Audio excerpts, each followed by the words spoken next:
Que si Hugo Pérez se tiene que ir de la selección de El Salvador, que si el técnico actual debe dar un paso al costado o le deben pedir que dé un paso al costado o lo deben echar sin preguntarle si va a dar un paso al costado o no.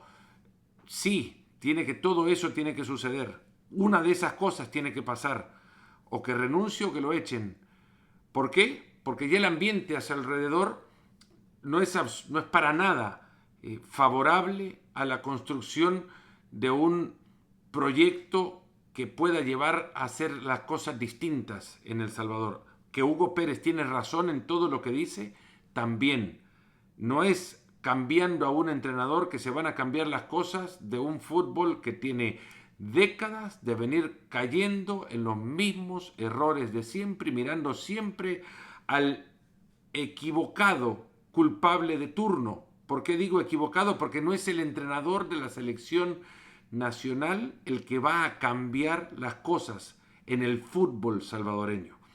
Hugo Pérez ha hecho muy bien muchas cosas, no tan bien otras tantas y bastante mal muchas también. Y muchas de esas cosas que mal ha hecho han sido, por ejemplo, el encarar y encarecer el proceso de generación de confianza alrededor de la selección nacional con sus declaraciones ciertas, sí, verdades totales también, pero no está en la posición de generar el ambiente que se genera encarándose con periodistas, diciendo las cosas en el tono en el que las dice, incluso la imagen misma que dejó en el partido contra la selección de Guatemala, con la sensación de no interesarle lo que estaba viviendo por la manera en la que se presentaba el compromiso. Pequeños detalles que dicen muchísimas cosas, pequeños detalles que reflejan grandes cosas.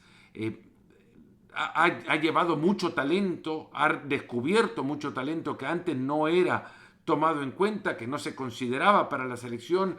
Han creído en él muchos que no conocen El Salvador, pero que lo conocen a raíz de Hugo Pérez, y la selección funcionaba de una manera en la que daba la sensación de que esto iba a crecer. Ahora, ¿puede ser Hugo Pérez ese que lleve a la selección a crecer un paso más y varios pasos más como los necesita para poder competir en la región?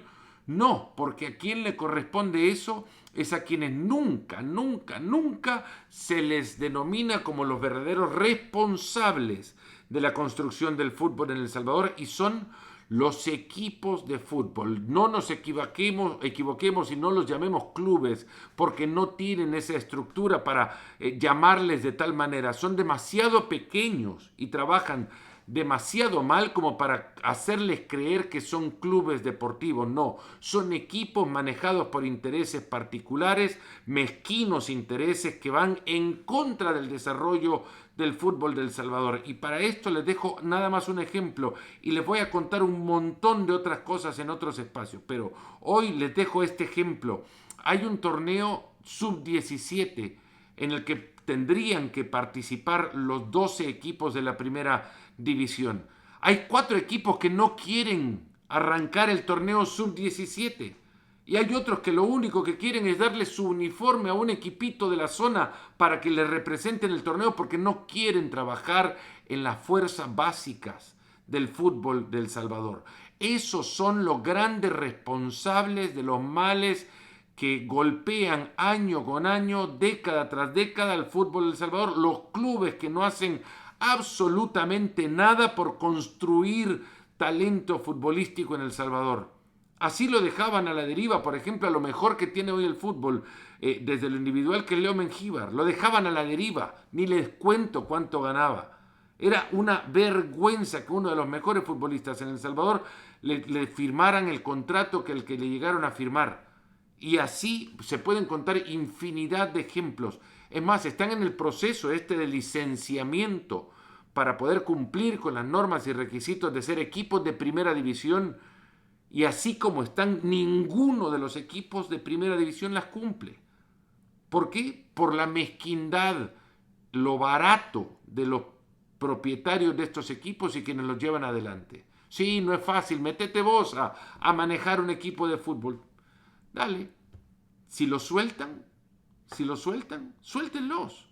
Suéltenlos los equipos de fútbol, suelten los equipos de fútbol de primera división, suéltenlos y se va a mejorar el fútbol.